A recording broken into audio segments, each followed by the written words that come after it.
କିଚିରି ମିଚିରି ଚଟିଆ ଧାନ ଜଗିଥିଲା ନଟିଆ, ନଟିଆ ଧରିଲା ବାଡ଼ି ଚଟିଆ ଗଲା ଉଡ଼ି।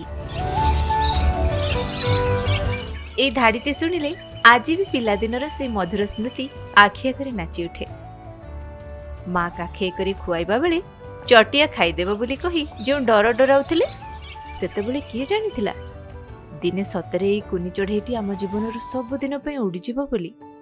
ଆମ ପିଲାଦିନର ସାଙ୍ଗସାଥି ଥିବା ସେ ଘର ଚଟିଆ ଆଜି ସହର ଆଉ ଗାଁ ଗହଳିରୁ ପ୍ରାୟ ନିଖୋଜ ହୋଇଗଲେଣି। ପୂର୍ବରୁ ଗାଁର ଚାଳଘର ଗୁଡ଼ିକ ଥିଲା ଘର ଚଟିଆଙ୍କ ନିରାପଦ ବାସସ୍ଥଳୀ। ଚାଳର କଣ ଅବା କାନ୍ଥ ଫାଙ୍କରେ ସେମାନେ ବସା ବାନ୍ଧି ରହୁଥିଲେ। କିନ୍ତୁ ଏ ଆଧୁନିକତାର ଚକ୍ରବ୍ୟୁହରେ ଚାଳଘର ସ୍ଥାନରେ ସବୁଆଡେ ତ କଂକ୍ରିଟ ଅଟ୍ଟାଳିକା, ଆଉ ପକ୍ଷୀମାନେ ବସା ବାନ୍ଧିବେ କୁଆଡୁ? ଖାଲି ସେତିକି ନୁହେଁ, ମୋବାଇଲ ଫୋନର ବହୁଳ ବ୍ୟବହାର ଆଉ ଟାୱାରରୁ ନିର୍ଗତ ବିଦ୍ୟୁତ୍ ଚୁମ୍ବକୀୟ ବିକରଣ ଏମାନଙ୍କ ବଂଶ ଲୋପ ହେବାର ଏକ ମୁଖ୍ୟ କାରଣ ସାଜିଛି।